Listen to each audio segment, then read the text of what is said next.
Great, Chris. Just let me know if it gets all funny, because I do have a second Wi-Fi I can jump on.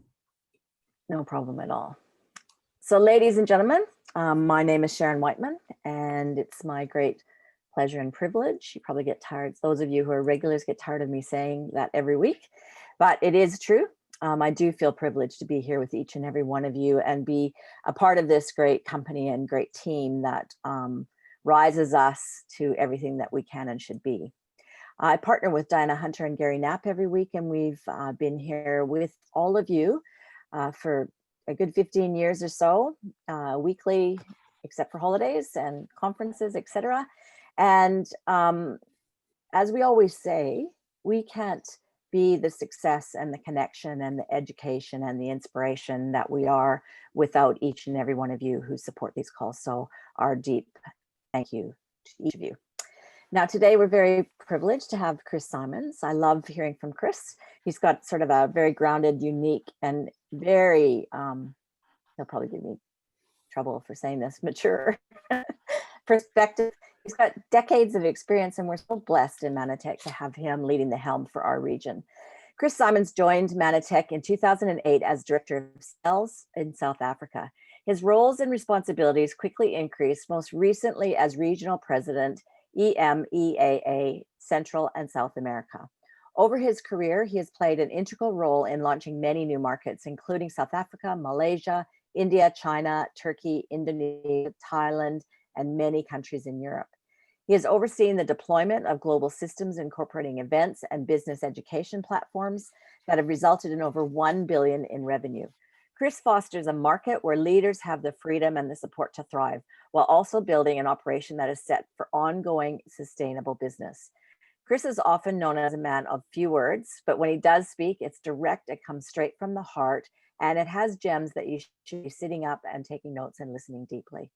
So, Chris, thank you so very much for immediately saying yes to be with us today, just about finalizing our year on the Saturday calls. Sharon, thank you. It's always a pleasure, and you know, it's always something I enjoy, is just getting to spend time with you guys, and especially my my guys that I work with in Australia and the teams in Australia. So it's never difficult for me to meet the request to do stuff for Australia or the Australasian region. So thank you.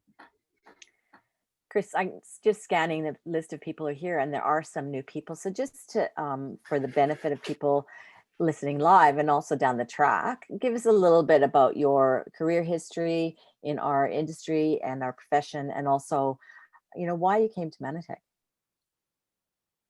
Sure. So I'll give you the quick version. I got a long version and a quick version. So I finished school. I finished my schooling very young, and as is the norm in South Africa, I went into the military very young, and spent 4 years in the military, came out and got involved in investment banking very young again, and thoroughly enjoyed it. And probably 6 or 7 years into my banking career, I decided to retire. So I took myself off and traveled the world for, let's call it 4 to 5 years, and then went back into banking, and it was just not a good fit.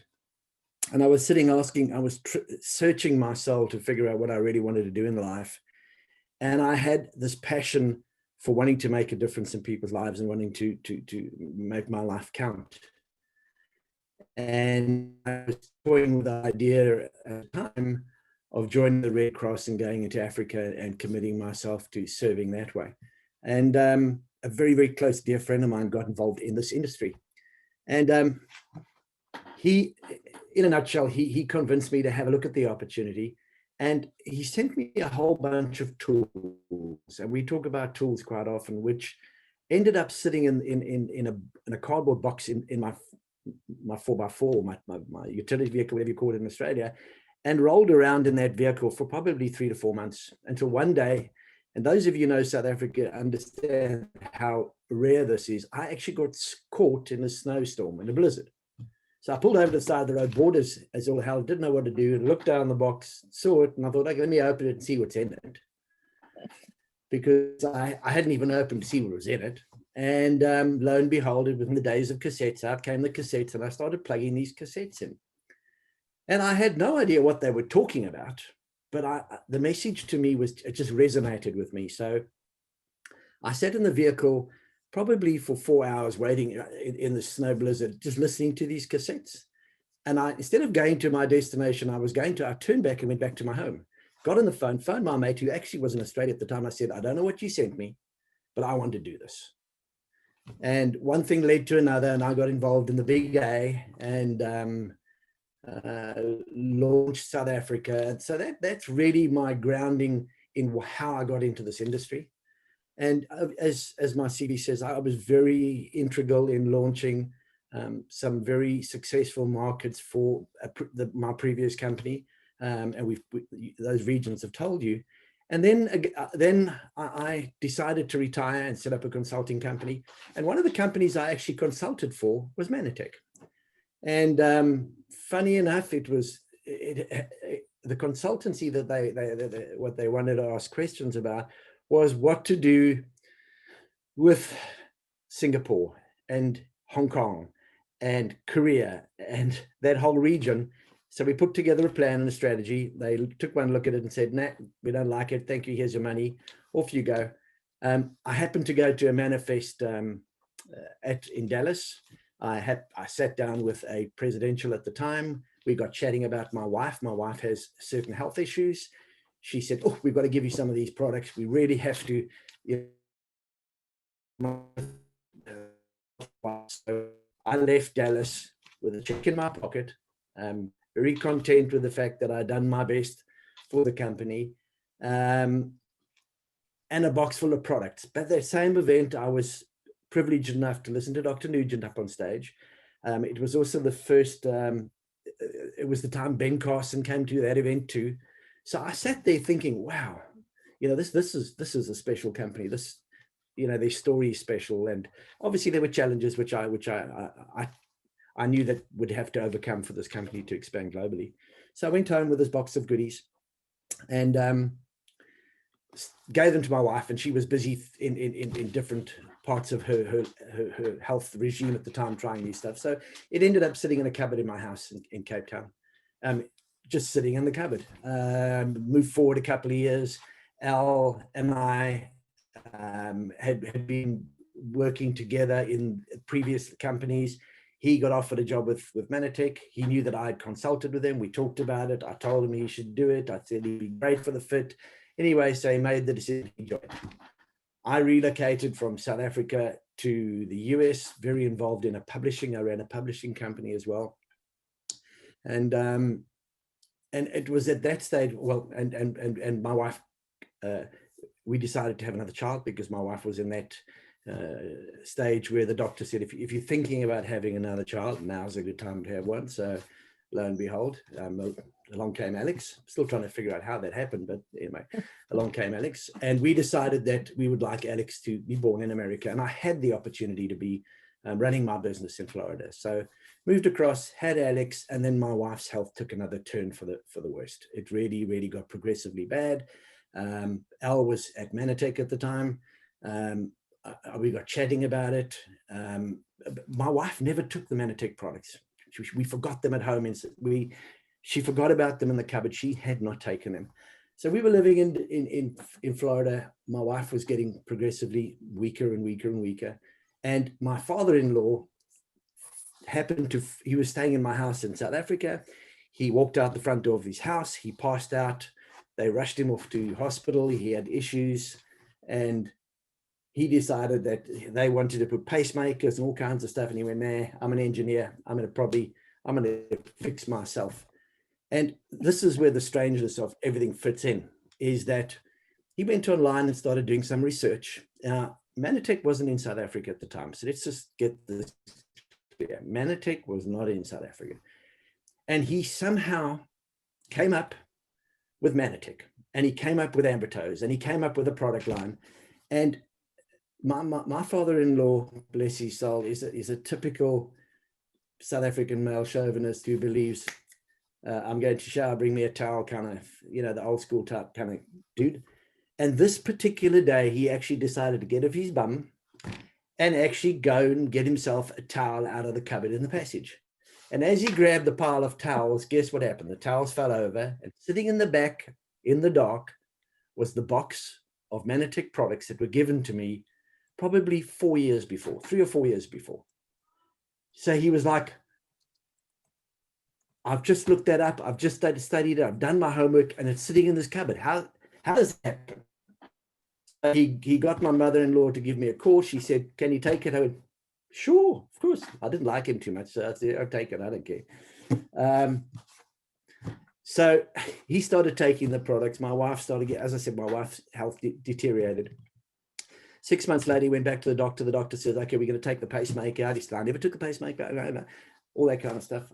And the long and the short of it is with Al at Manatech, we decided that with the results that my father-in-law was seeing, it would be something my wife should look at.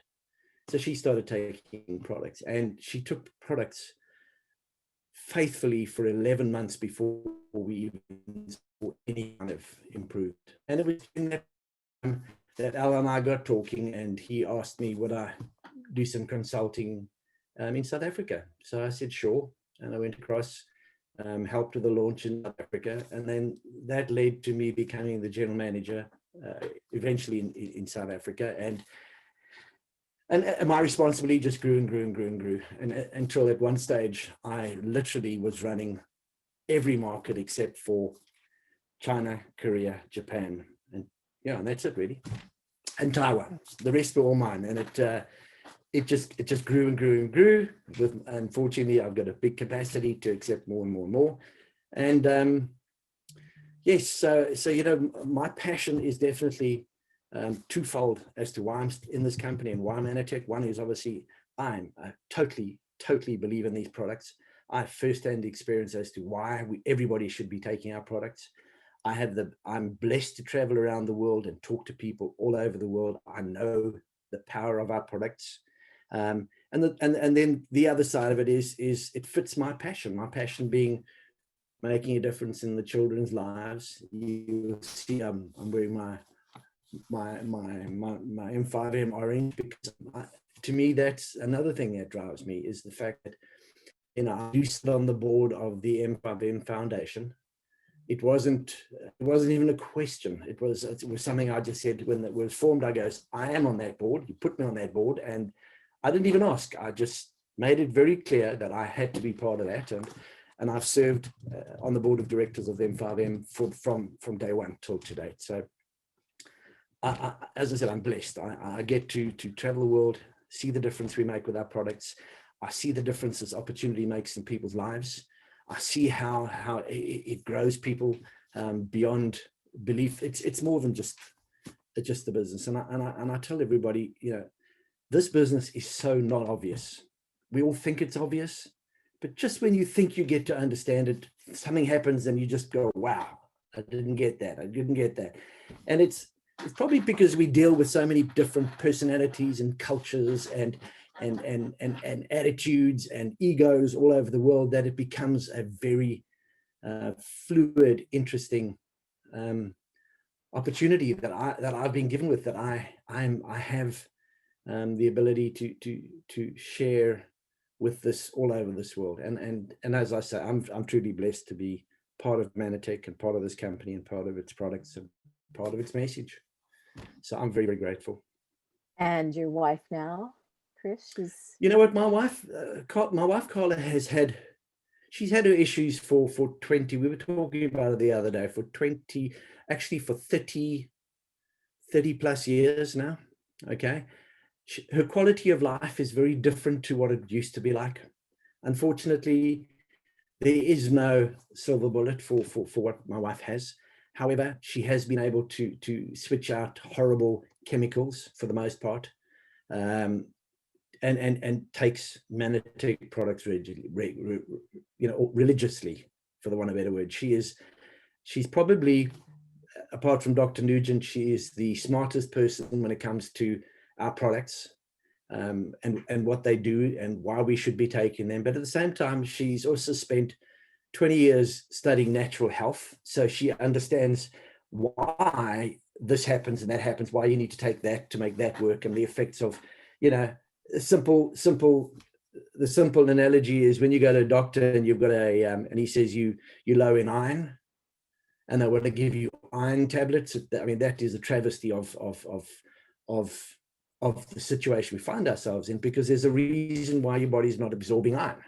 So just giving your body more iron is necessarily going to help you absorb more iron. So, you know, Carla is very, very very knowledgeable when it comes to that, and she shares, you know, she gets phone calls all day, every day, like Dr. Nugent, from her friends and people she's got to help over the years with just good diet, healthy lifestyle, you know, taking healthy nutrition. She's not a doctor. She doesn't want to be a doctor, but she's just really knowledgeable. So she still has her issues, but as I said, her is very, very different to what it used to be as far as chemical intake of pharmaceutical drugs and things. So, you know, Manatech has been a true blessing in our family as well. Wow, I can completely identify with that ability to bring a bad situation into high quality of life, which you'd get no other way, is priceless. You know, like it's not about cure, is it? It's about being the best we can be with whatever our body's challenges are faced with. So, and that, I don't know, it's hard to describe that power. So, Chris, I wanted to talk to you, like, it's been the weirdest year possible. And, you know, we went from, you know, I'm the word's not coming to me, but Manatech, in my opinion, in my observation, is that it's been very graceful in going with the flow and the tidal waves and adjusting and adapting to this year. So there's challenges, obviously, that I can't fault your response to that. But also, there's a lot of expectation of, you know, this type of destabilization of workforce and business would also impact positively for our industry. So can you just comment on COVID this year, what Manatech did, and if you're seeing those positive changes from a business perspective? Sure. I mean, you spot on. I mean, 2020 is a year we're always going to remember. I don't necessarily think it's a year we're going to want to remember, but it is a year we're going to remember, because the status quo of life as we knew it changed this year.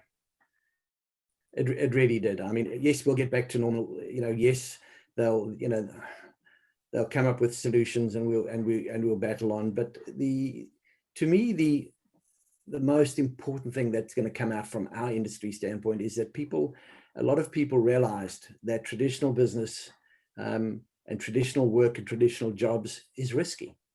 You know, I think prior to this, it was always, oh, you know, what they do is risky and it's in high risk, and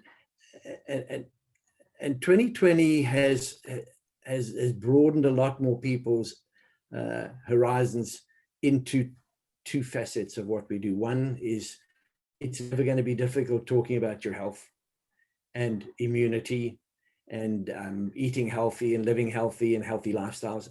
I think those days are gone. I think, you know, even when I talk to my 14-year-old daughter and her friends, they're very conscious now, a lot more conscious now about what they're putting into their mouths and what they were before.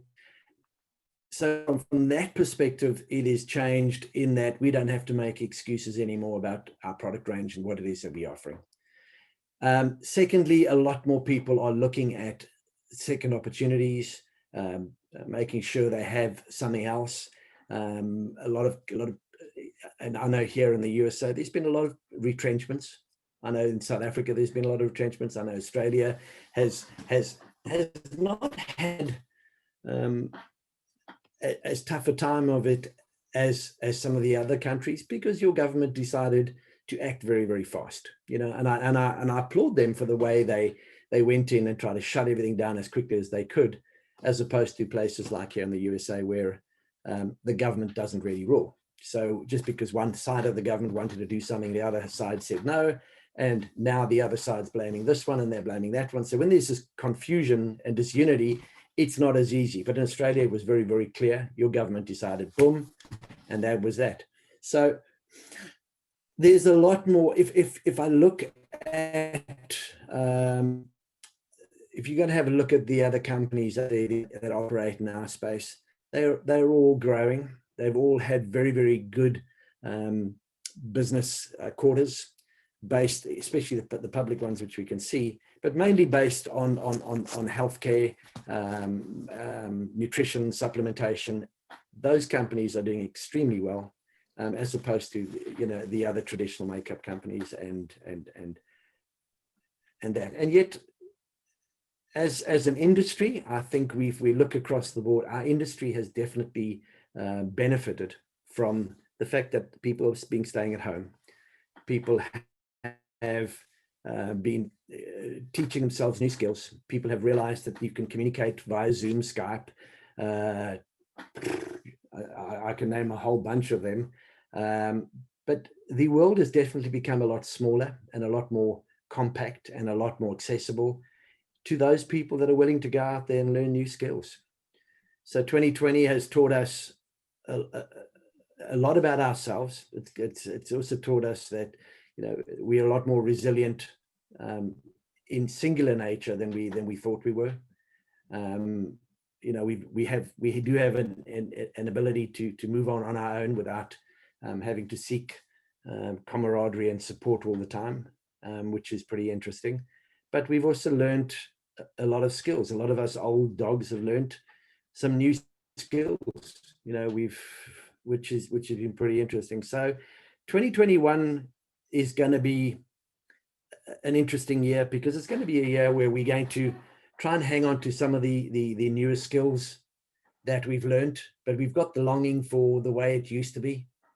So we've got the longing for the belly to belly meetings. We've got the longing for, you know, the conference in February, and just so we all know that I'm definitely going to be in the conference. I've made up my mind. I'm getting on the plane and I'm coming to Australia. So I'll be there for conference, and it'll be great for those who can attend. But, you know, there'll be a big online portion that we will do as well for those who can't travel. We've just done, interesting enough, we've just done some live meetings in South Africa. Very recently, as to the numbers we could do. So Cape Town, where we would normally do 800 people, we did 250. Johannesburg, where we normally do between 15 and 1800 people, our capacity was 350. So, but we did a live portion as well. So it's going to be an interesting year, in that I know we're going to get back, or try and get back to what we know best, and try and do what we think we know best. And if we can merge the two and come to some kind of happy marriage in between, it all bodes well for a phenomenal 2021. Thank you, Chris. I mean, yeah, it's going to be interesting. 2021. It's going to be a hybrid of 2020 and the future, possibly. And so there's been in that thought as well, in regards to global business. We've got a few questions on, like, one, you know, it's really easy. Social media has made it so easy for us to access other regions and great speakers from all over the world. And that comes with its strengths and challenges. So one of the questions that's come from the field is that they'd been listening to Al Bala and his talk on the decade of customer obsession. And I know we've been building on this over the last few years. And that's also a project that's live in Australasia. So she said they get their Mantech box for new associates. They get a t-shirt and a Super Goods welcome gift. And so we're wondering, is there anything planned or that we can get across the line for our region for 2021 in that area? Okay, so I'm glad you asked that question, because I'm going to answer with as many mixed answers that I can without being too controversial. So as long as we're referring, when we talk about customer obsession, as long as we're referring to everybody as customers, then I'm happy with customer obsession. Okay, if the perception is we're just going to focus on customers and we're not going to focus on supporting the associates and the associate leadership and the associates, then I'm a bit leery about the implications of what customer obsession means. So if we are obsessed as an organization a bit with customers, meaning that the associates are customers as well as the customers are customers, then I'm on board 100%. Because at the end of the day, it is all about serving customers. And I'm a customer to the head office as well.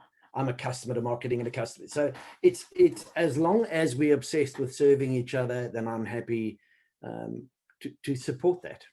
Yeah. Okay, I just get a little, as I said, a little bit leery when it would seem that our focus, the company's focus, is just on customer and customer acquisition.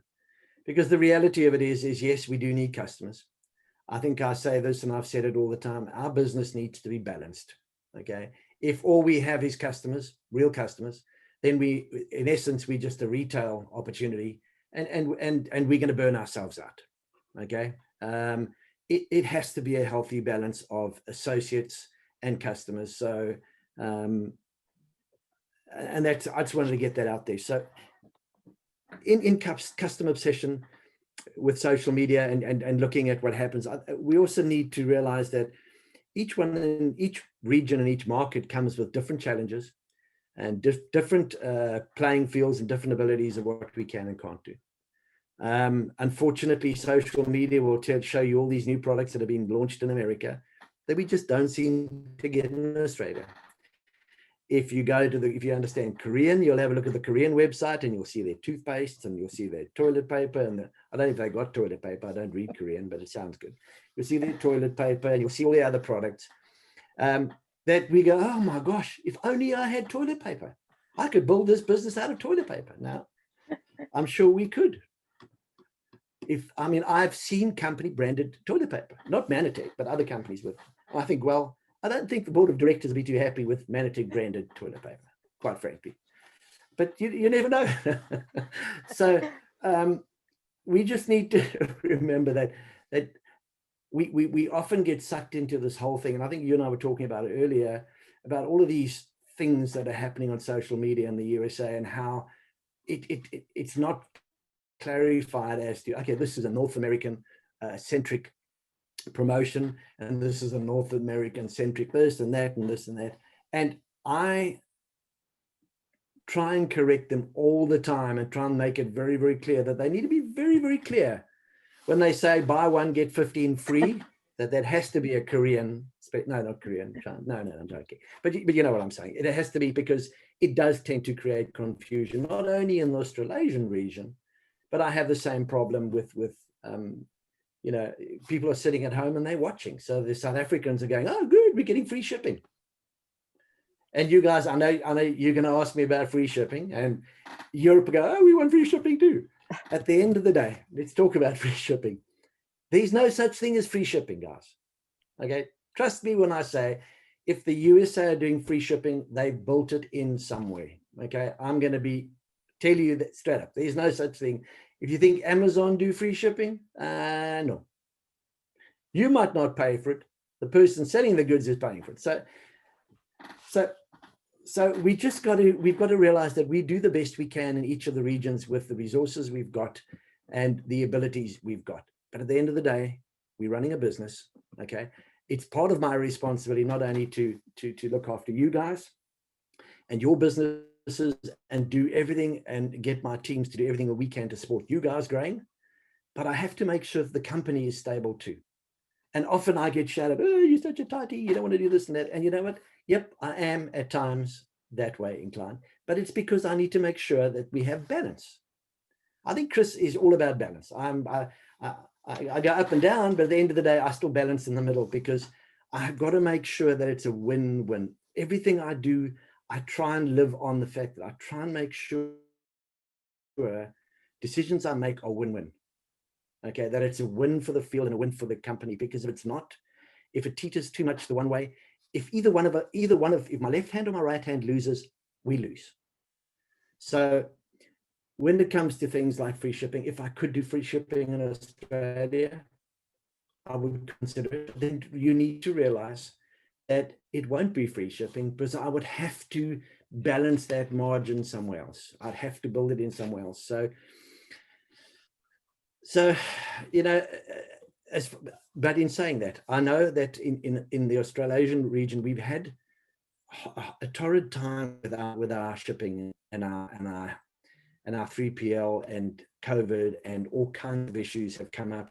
And the latest being, which has been the weirdest, is that so we have the 3PL that picks and packs and distributes.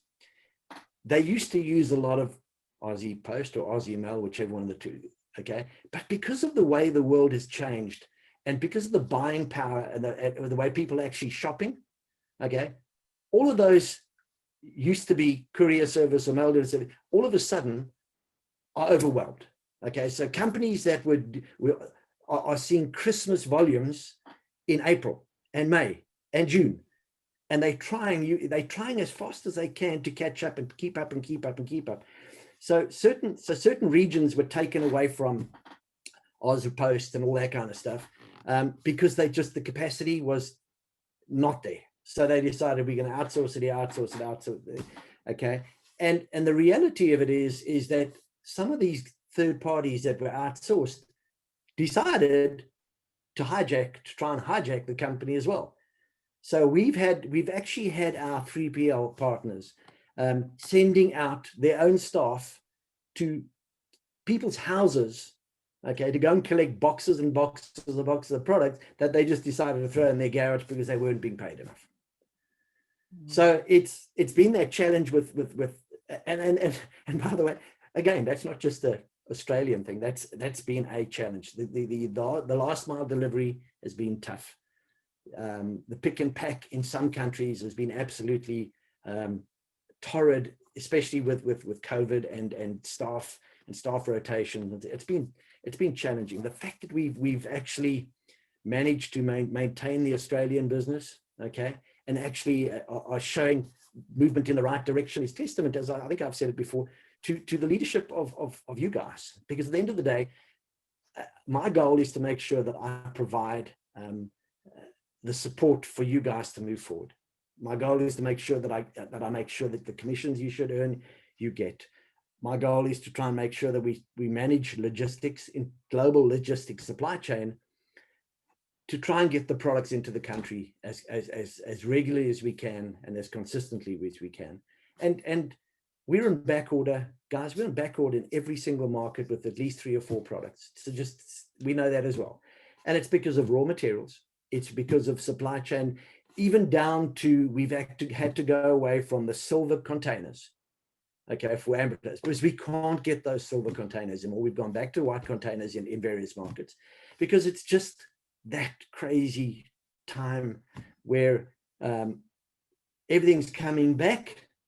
But you've got to understand from a business point of view, if a company's looking at a Manatech order of 100,000 units and looking at a Walmart order of 10 million units, guess which one they're going to do first? Even though we've been with them for 20 years, I mean, I'm a businessman too. I'd take the 20 million or the 10 million Walmart order any day of the week. So it's the fact that we're still here, the fact that we've had the products we've had, have been testament to the fact that Manatech as a company is really committed to supporting the region, supporting the business, supporting the products globally. And we're working very closely with FDM, which is our 3PL in Australia, and something we've got them to start looking at, which we're testing. I want to talk about it now. I'll talk about it next year when you invite me back, when it's working. We want to be ahead of the game. We want to know before that your parcel hasn't arrived. We want to know. We don't want you as an associate picking up the phone a week later and say, "Hey, where's my parcel?" I want to know when it should get there. If it's not there, we want to know why.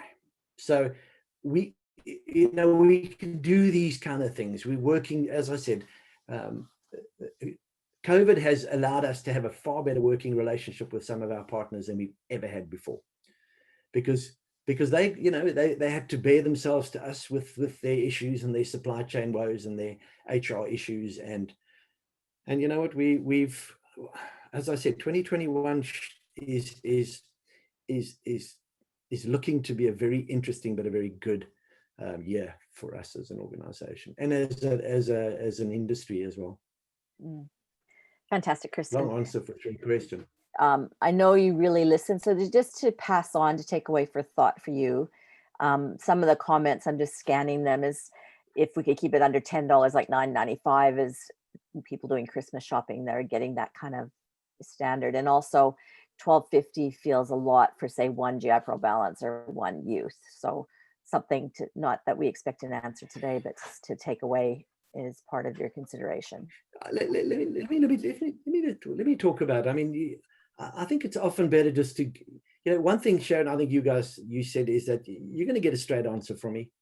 We all mature people on this call, and we all business owners. Okay, we all part of, and I like to treat the associate as a business owner, because you're a business partner. So, if you actually look at the majority of the shipping prices in Australia, Manatec's shipping prices are not out of line.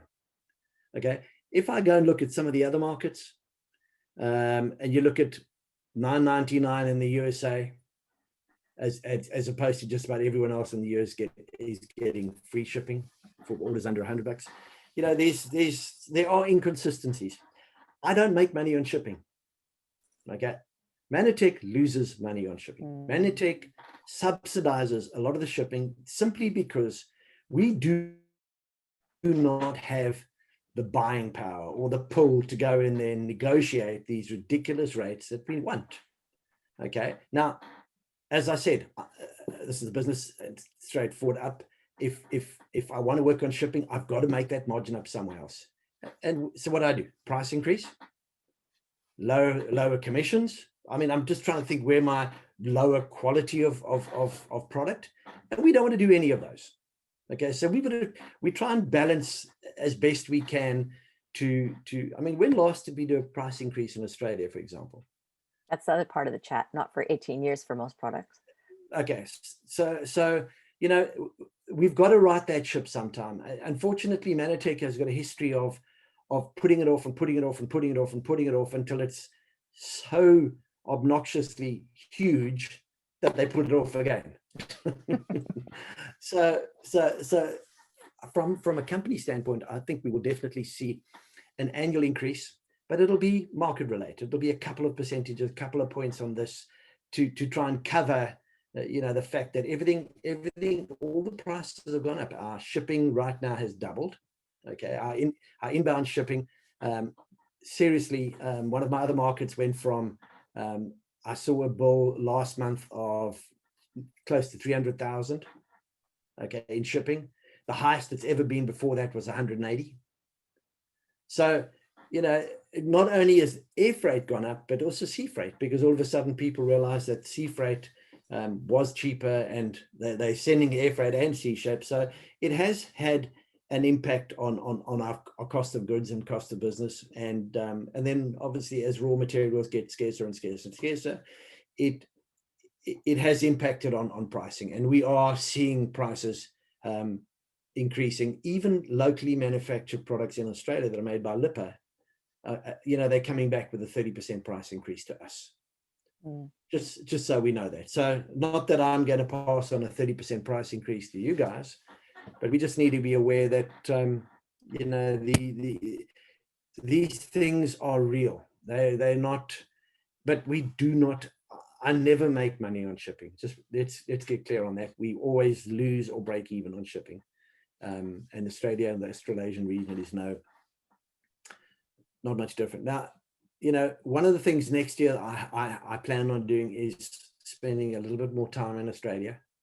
I've earmarked to come out and spend most of Q1 in Australia anyway, so that we can get together, and I'll get together with the leaders, and we can talk about it. If there's a way we can come to some kind of a compromise from a straightforward business sense, that we can offer a little bit more attractive shipping, and we feel we can bear a little bit more on the pricing. I'm definitely open to looking at it. I'm not saying no free shipping. No. We've just got to figure out a way how to do it. Does that answer it? Yeah, absolutely. And it's good news for us power users, because my orders are over $1,000 and it's still $1,250.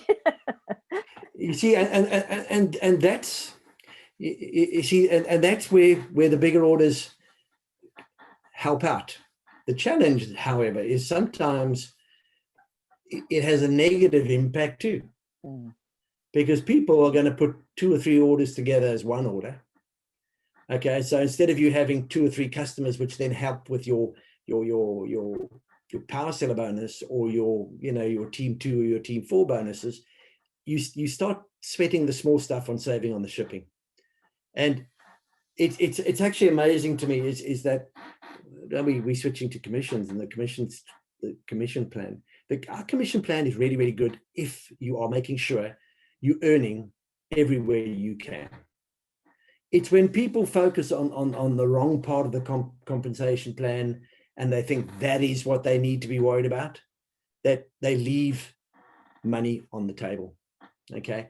And in order for you to maximize this compensation plan, you have to make sure that you are maximizing all of the pay points in the comp plan. So don't sweat the shipping to try and save $13 in shipping and cut your, not have the customers that you need to qualify for a power 10 or a team 2 or a team 4 or team 6. So just be aware of the bigger picture. A lot of time is spent, and gaming is the wrong word, maximizing certain parts of the comp plan, but neglecting other parts, which then have a huge impact on your monthly commissions. And guys, I see the checks, I see the volume, I see the structures, and the guys who are really doing well on our compensation plan are the guys who are very consistent in making sure that they qualify for all of the points along the way. So just be aware of it. I understand the shipping issue is an issue, but I think 12.50, 13.50 round about there is sort of the average in Australia. I don't think we're way out of average. I think that's well and truly covered, and there's some creative ways to get around that. So yeah, sure. I have another aspect of this for COVID really is that one of my long-term customers, like 15 plus years, has recently chosen to become an associate, because not only is her health destabilized, but her partner is in accounting, in finance. So she's seeing the benefits of, well, why aren't I doing this? I'm telling everybody anyway. And now she's working on just her own little mini pod, and she's really happy about that and feels really an integrity about it. So. And I agree with you. I think it's, again, that's something people don't realize is the benefits. Look, every country is different as far as taxable benefits of running a home business go. But I've yet to come across a country where there is no major benefit for actually running a home-based business, even if you're not making money. Because the governments all over the world would like you to be an entrepreneur. They support you in running a business. They'll allow you, I mean, it sounds crazy. Most countries will allow you to run a business at a loss for at least 5 years. Take all the taxable write-offs you can for 5 years before even going, hey, what's going on? But in the same vein, to your point, it makes so much sense to be an associate, because you're running this business, you have the opportunities, you can earn more commissions that way. But you have the ability to offset some of the money you're spending on the business to grow the business, which is something, again, we don't realize and don't take advantage of. Now, I'm not saying that, I truly don't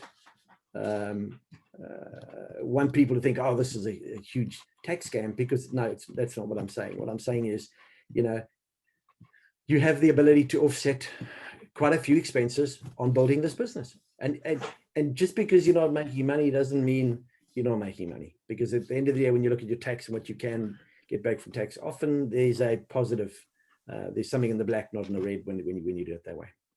Absolutely. It's amazing benefit that probably we can learn to get better as a community in communicating to some of our customers, because it's something, very real and very beneficial for them. And, I think, Mantech is really good as helping minimize the happy industry. That's part of our mission as well.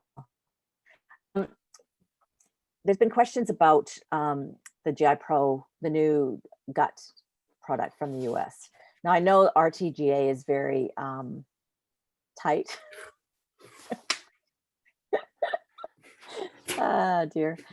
I haven't, Does you know, I that have explain two. how I feel about the TGA? Yeah, it's a bit of a Yeah. South African approach, right? Yes. So how can we explain about that, Chris? Okay, look, I make light of the TGA because they are so, I'm trying to think of a nice word. Thorough. How's that for a good word? Thorough. But in saying that, at least we know one thing's for sure. If it gets through the TGA, okay, then you've got a solid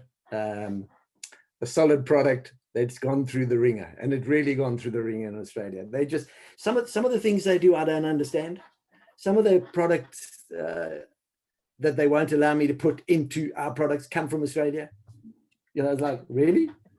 You know, you guys export. What are you trying to tell me? You're okay to export it to everywhere else in the world, but you don't want to use it in your own country? That's telling me a lot. But anyway, so the challenge we do have with TGA is that it is a very, very tough market or a tough body to actually get approval on any product. And good for you, because at least, you know, if it's got TGA approval, it's, as I said, it's gone through the ringer. So we do, Manatech, one of the things that I know, Bob Toth, who's on our board of directors, every single time they talk about a new product, he goes on and on about the fact that it has to be a global formula, must be a global formula. And we just look at him and go, because very, very few products, unless it's a single product, so it's a single source product, is a global formula. In Europe, for example, I have 4 different formulas for the same product, and literally they've all got the same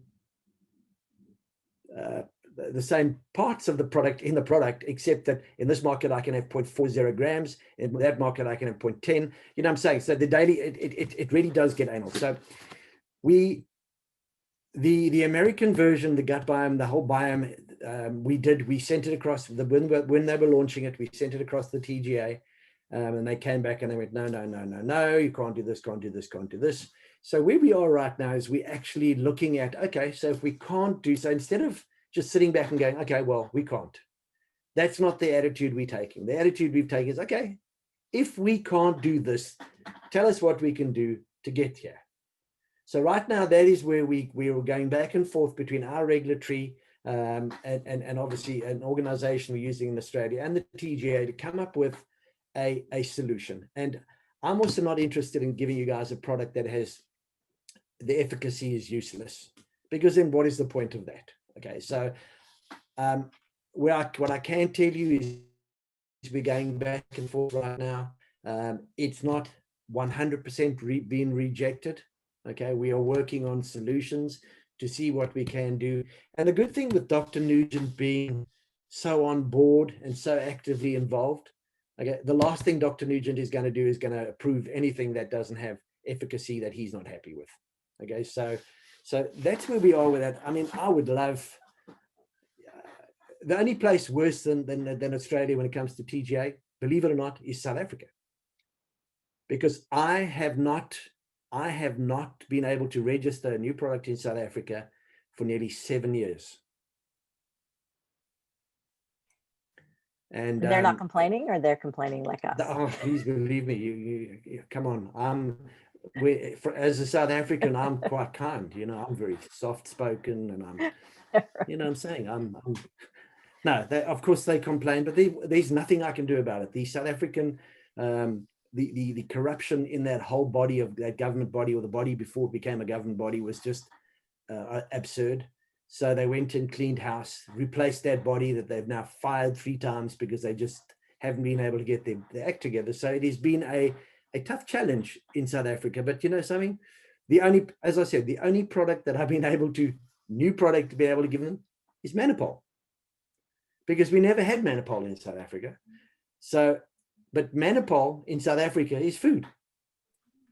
Okay, it's just a food. It doesn't, it's not a, it's a food. It's a food supplement, a very expensive food supplement. But so we constantly trying to make sure that when we look at products, we try and get global formulas. And the other thing, I'm going to spend some time next year in that region is trying to source local products too. I think we've talked about it and we just haven't got around to doing it.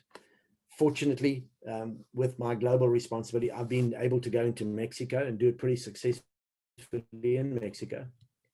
So of my top 10 products in Mexico, the top 6 are actually Mexican manufactured products for the Mexican market, priced accordingly to the Mexican market, but not, you know, but suitable for the Mexican market, and products that they've requested, and I've worked with the leaders. Now, I'm going to hopefully get the team up and running next year, that we're going to have a look and listen to, you know, what is there locally we can try and bring into our stable that comes to you know, comes up to scratch with our quality and our quality assurance and our, you know, our high levels and our high standards.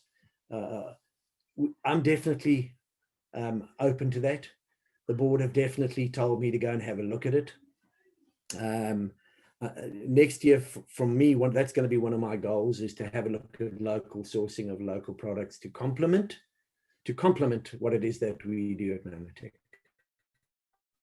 Fantastic, Chris. And I'll just finish with a question that we haven't completed with yet. In keeping with that, you know, listening the global social media terrain, and listen, it's hard to know. I was telling you before the call, I can't figure out what's North America only and what's global, and because we are a global family, and how to I think globally, you know, like, and I embrace everybody. I embrace all the speakers, and that's getting a bit tricky. And so and I'm always messaging Kevin or messaging Al and go, say whether this is North America only, say, you know, and that doesn't seem to happen. And then I can hear that you've asked that as well. So in keeping with that question, and also Al's vision going forward, you know, like, he's done some big calls of late, and how much of that vision is Australasia included in, is aligned with your vision for Australasia? So maybe from that head into what's your vision for Australasia for 2021? So let me ask, give me a clue as to what you think his vision is. What pointers do you want me to? Well, the questions that this has come in from the field. So the question that has come in is the customer obsession and the stuff with, you know, that first, I know Australasia is working on this actively, that first customer experience of, wow, when they get there, for whether, and that's associate, I don't see him different as associate to, you know, that first order experience. And I guess in keeping with 2021, you know, what I hear you have already said is that you really are keeping in alignment with global business in all kinds of industry, in being more timely and efficient and technology focused in getting that quality experience for our both associates and customers. Yeah. Okay. So I get what you're asking me. So so one of the things that Al, I don't know whether he alluded to it or he mentioned it by name, is trying to marry customer obsession with face-to-face, hands-on, and using smart technology or I'm trying to think what the word is I'm looking for, but the long and the short of it is, I know right now in the USA they're busy piloting and testing, and probably in some of the English-speaking language markets of the world, that we are looking to be a lot more proactive as far as when it comes to communicating with new customers, to also push communicating with associates whose loyalty credits are going to expire, pushing to associates to give them information about local events and local stuff. And it's a program called Iterable. I don't know. When I first thought it, I thought it was iTerrible. They told me no, it's Iterable. So we are trying from a company standpoint to get out of where we were into a more forward-facing or front-facing environment, being a lot more interactive and a lot more pushy with information, and that's going to they're piloting and working that right now in the USA to make sure that, and I'm quite happy for them to do it. I always prefer that most of the testing gets done everywhere else but my markets.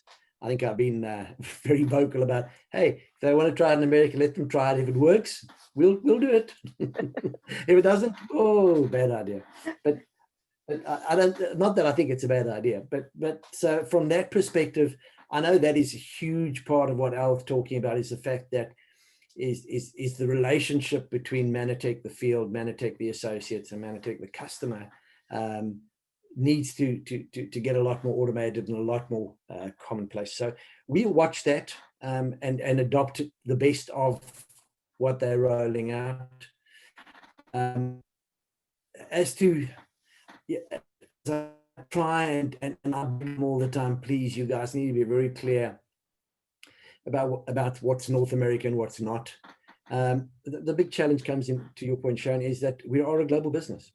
You know, I have leaders in the USA that listen to what's going on in the USA and jump on the blower and talk to their people in Europe. And then the Europeans come to me and say, oh, why did you tell us? Oh, well, we're not doing it. Well, why aren't we doing it? Because they're doing it. So we just need to understand that we need to listen to where the message is coming from and try and ascertain specifically where it's aimed at. Okay, if they're doing a North American function or North American talk, let's just assume that it's North American. Let's just assume that a lot of the stuff that Al talks about is very North American centric, because it definitely is not working that way in Korea, not working that way in Japan, you know, not working that way in Hong Kong, China. Unfortunately, because we speak English, we just assume that they're speaking to the English world. And I do my best to try and get them to make very, very clear, like, these promotions are for North America. This is for North America. This is for North American Canada. But it gets lost in the moment. You know, they get passionate, excited. So we just have to bear with that. But listening to the content and listening to the leadership and listening to the talks and the direction, I don't have a problem with it. Okay, I sometimes have a little bit of a challenge. I have sometimes a little bit of a challenge when they want to do business one way, and I'm going, no, let's keep it going the way we're going until I see that way is working. So there's always this to and fro. I often hear about it watching the North American broadcasts as well. So, you know, I'm very proudly international and fight very ferociously for our bit of space in the international market. Not that I have to fight very hard. I mean, they understand how important international is to our business. And so there's no simple solution. I wish there was. One must just, you know, if in doubt, ask.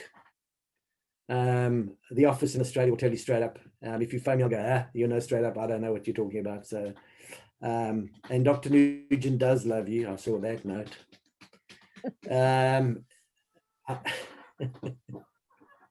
And you know, something interesting, one of the notes I said, yeah, it says Australia is often the guinea pig for various companies testing. I don't know if you guys are aware of this. Do you know that when AMEAA decided to go international, which market did they go to first? Yeah, the people go, oh, they went to England. No, they didn't go to England. They actually went to Australia. And when Doug DeForest was said, well, why did you go to Australia? He said, it's far enough away from everybody that if it doesn't work, no one will complain about it. And no one will know about it. So yeah, they've been using you guys as guinea pigs for a long time. I won't let you guys be guinea pigs. Chris, what's in your heart to leave us with today? You've been very generous with your time and knowledge and expertise. Okay, you know what, guys, I think the takeaway is that I would be very proud if I was sitting listening to this call, if I was the Manatech associate, because I think we've weathered a torrid year. Emotionally, it's been tough. From a business standpoint, it's been tough. From a social standpoint, it's been tough. From learning new, it really has been a tough year. And the fact that we're still here is testament to not only the company, but testament to the people that we are. And I'm very proud to be associated with Manatech associates all over the world, specifically you guys in Australia. 2021, as I said, is we're going to start it strong. Okay. We're going to start the year really, really good with convention. unless they, for whatever reason, we can't. Okay, and I think it's always good to start the year with convention, and I foresee a really, really good 2021 from a couple of standpoints. The thing that makes my heart sing is the unity that I've seen coming out of the disunity in the world. I've seen a lot of our leaders standing up. I see a lot of our leaders being tempted with shiny objects. I see a lot of our leaders that have had every reason to go look at other opportunities or just disengage from what we're doing. And I'm truly excited about the fact that we've got a very cool, good bunch of leaders. We've got a very solid customer base of knowledgeable people who understand our products. Our product formulas have not changed. They are only getting better. So 2021 is going to be a great year. And I really do believe that. This is not just Chris salesman pitch.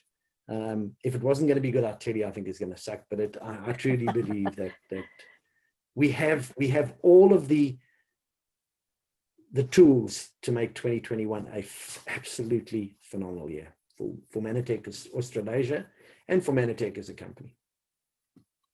Chris, God bless you. Thank you so very much. There's a lot of gratitude. So I hope you keep watching the comments as they go by. And ladies and gentlemen, it's Jenny Messenger to finish our year, our fearless leader here for Australasia.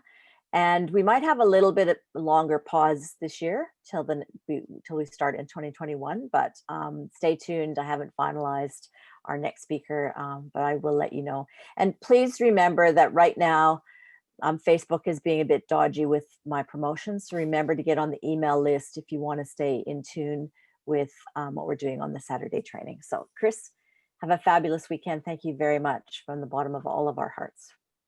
Thank you, Sharon. And thank you everyone for inviting me on this call. I really appreciate having the opportunity to share a little bit of my heart with you all. Thanks, Chris. See everybody. Have a great weekend.